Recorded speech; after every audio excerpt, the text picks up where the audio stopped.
Keistas ir bauginantis reiškinys šią savaitę įvyko Saudo Arabijoje. Kinijos gyventojai dar nematė tokio vėjo. Taivane įvyko galingiausias žemės drebėjimas per pastarosius 25 metus, o Rusijos gyventojai matė istorinius temperatūros rekordus. Tai ne visą šią savaitę įvykusių klimato nelaimių sąrašas. Šiame video sužinosite apie didėjančią grėsmę kelionėms lėktuvu. Kinija. Mirtinos konvekcinės audros siaubia Kiniją.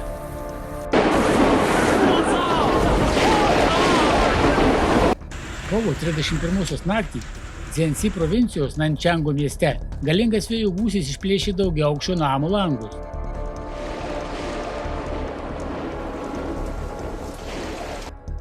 Vėjo gūsis buvo toks stiprus, kad per išdaužtus langus 11 ir 20 aukštuose išnešė 3 miegančius žmonės.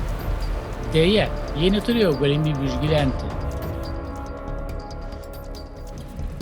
Apgadinto pastato 20 aukšte gyvenanti gyventoja sakė, kad jos šeima turėjo laikytis įsikibusi, kad neišpūstų, ir taip buvo išsigandę, kad nemiegojo visą naktį.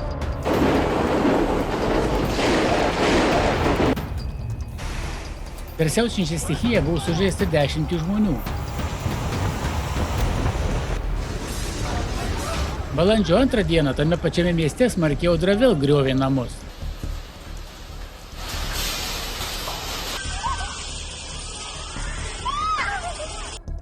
Dėl audrų žuvo 7 žmonės. Vyresnio amžiaus miesto gyventojai sako, kad tokio stipraus vėjo nėra matę.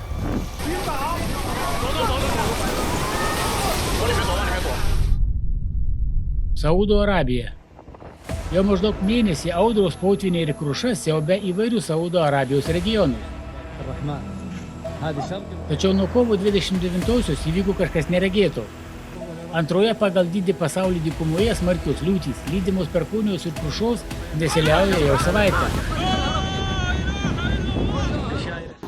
Daug greitkelių ir kelių apsemta, o kur anksčiau buvo smėlis, dabar yra krušos jūra. Kai kuriuose regionuose paskelbtas raudonas pavojaus lygis. Kovo 31 dieną Albachos rajone per vieną dieną iškrito rekordinis 3,5 mėnesių kritulių kiekis. 15 užtvankų vandens kiekis viršijo jų talpą. Asirų rajone esančiame Al-Namaso mieste gatvės buvo padengtos sniegu. Manoma, kad šis reiškinys yra pirmas tokių pobūdžių regione per pastarosius 25 metus. Po smarkių liūčių ir potvynių karalystės šiaurės rytuose buvo pastebėtas keistas ir bauginantis reiškinys. Iš niekur atsirado milijonai vabalų, kurių spiečiai užklojo gatves.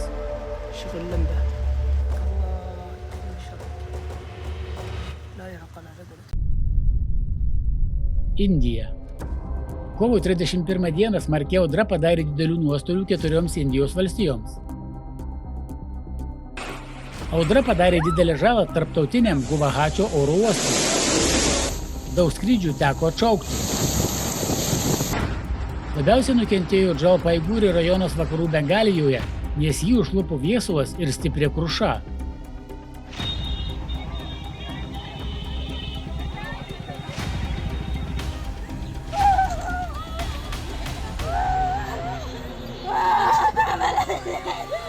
Audra buvo tokia galinga, kad vėjas gatvėse lengvai svaidė automobilius, motociklus ir šiukšles. Išversti medžiai, nuversti elektros stulpai, apgadinta apie 800 namų. Padaryta žala dirbamai žemė.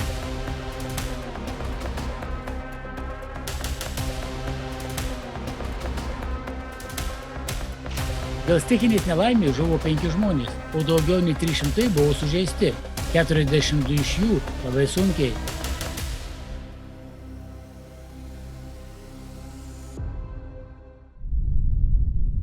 Bangladešas. Kovo 31 dieną smarkios liūtys ir kruša kai kuriuose Bangladešo dalyse sukėlė chaosą ir sunaikino infrastruktūrą. Nukentėjo apie 140 žmonių. Sumangandžų rajone buvo apgadinta 500 namų. Silhetų rajono gyventojus šokiravo prezidentų neturinčių dydžio kruša. Daugelis socialiniuose tinkluose paskelbė nuotraukas ir vaizdo įrašus su apgadintais automobiliais, skardiniais stogais ir savų namų langais.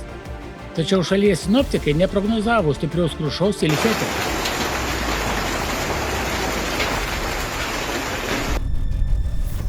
Taivanas.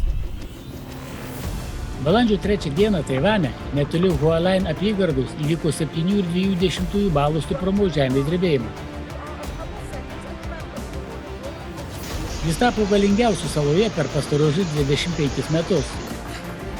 Vien per pirmą parą įvyko daugiau nei 260 požeminių smūgių, įskaitant galingus drebėjimus, kurių stiprumas buvo didesnis nei 5 ir vienas didesnis nei 6 balai.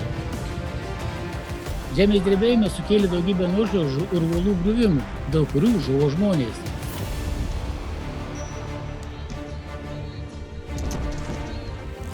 Žmonės buvo įstrigę kasyklose, tuneliuose ir pastatuose. Daugiau nei 1000 buvo sužeisti. Žuvo mažiausiai 10 žmonių.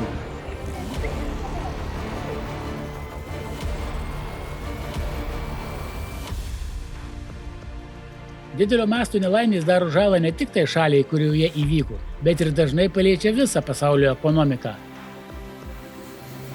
Pavyzdžiui, Taivano saloje gaminama 92% pažangiausių pasaulyje lustų.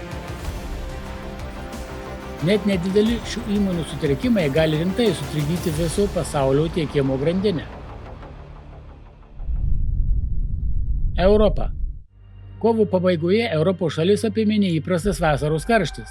Šimtai temperatūros rekordų buvo sumušti didelių skirtumų. Ši oro anomalija sukėlė niokojančias audras su perkūnija, stipri lietumi ir kruša.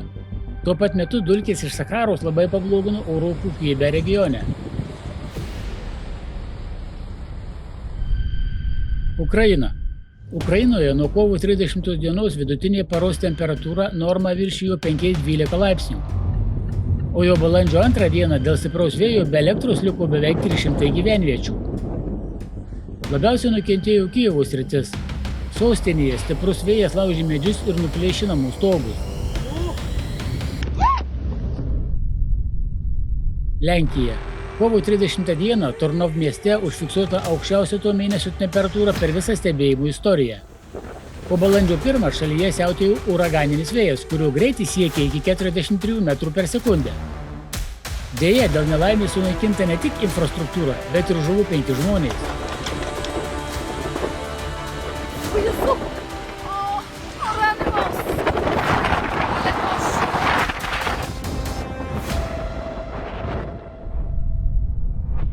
Prancūzija. Po 2 dienų smarkių liūčių vakarų Prancūzijoje upės išsiliejo iš krantų ir sukėlė istorinius potvynius. Upės Krios lygis Dekarto kantone sumušė rekordą pasiektą prieš 101 metus. Buvo uždaryta 10 kelių, o miestų gatvės virto ežerais. Buvo vykdoma gyventojų evakuacija. Vietiniai gyventojai sako, kad nieko panašaus nėra matę ir vadina tai šimtmečio potvyniu. Rusija. Pavojingi oro reiškiniai Rusijoje įgauna pagreitį. Per 3 dienas 19 europinių šalies regionų buvo sumušta daugiau nei 170 temperatūros rekordų, tačiau Baltijos ciklonas Patricija atnešė staigų atšalimą. Maskvoje 3 dienas iš eilės buvo užfiksuota aukščiausia temperatūra per visą stebėjimų istoriją. Vėliau sostinę apėmė iki 21 metrų per sekundę greičio audros vėjas ir lietus, kai kur iškrito ledo granulės. Nelaimė nusinešė 2 žmonių gyvybės, o 17 pakliuvo į ligoninę. Po absoliutaus rekordinio karščio Sankt Peterburge sekė perkūnija su kruša. Dar vėliau oras tapo tiesiog žiemiškas, temperatūra nukrito iki -4 ir iškrito sniegas. Visiškas chaosas įsivyravo ir Leningrado srityje. Šiaurėje lijo stingdantis lietus ir krito gausus sniegas. Едем по сугробам. Pietuose temperatūra pakilo iki +16 laipsnių, o regionų rytus užklojo rūkas. 34 šalies regionų nukentėjo nuo neįprastai stiprių potvynių. Vandens tiek daug, kad žmonės plaukia valtimis. Vietos gyventojų teigimu, tokių potvynių jų regione dar niekada nebuvo.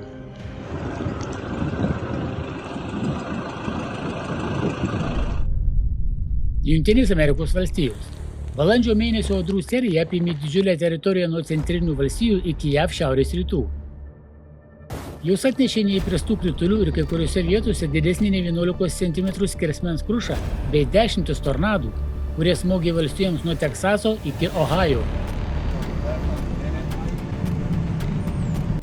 Smarkus vėjas, kurio gūsiai siekė iki 164 km/h, plėšė namų stogus, vartė medžius, plėšė elektros laidus ir vartė transporto priemonės. Audros nusinešė 4 žmonių gyvybės.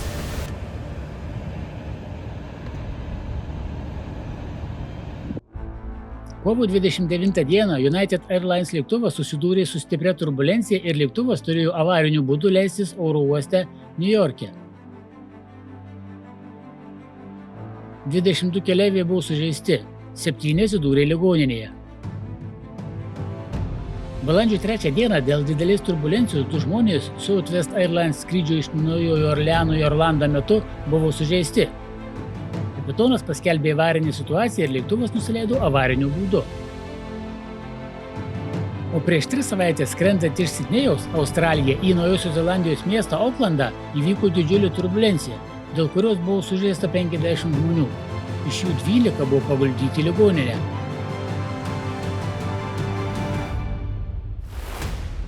Nerimą kelia tai, kad vis dažniau lėktuvai staiga pradeda prarasti aukštį. Jie tiesioginė prasme patenka į oro kišenę, o tai sukelia rimtų žmonių sužalojimus ir net mirtis. Dabar visi tokie epizodai priskiriami arba techniniams orlaivių gedimams, arba gryno oro turbulencijai. O pagrindinė priežastis lieka be dėmesio, nors aviacijos avarijų skaičius auga taip pat greitai, kaip ir kataklizmai visoje planetoje.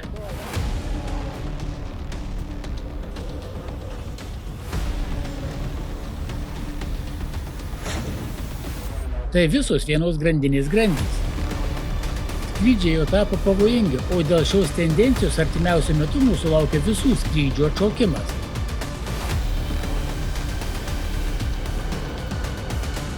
Išsami informacija apie tokių anomalijų priežastis pateikta tarptautinėme forume Pasaulinė krizė – atsakomybė.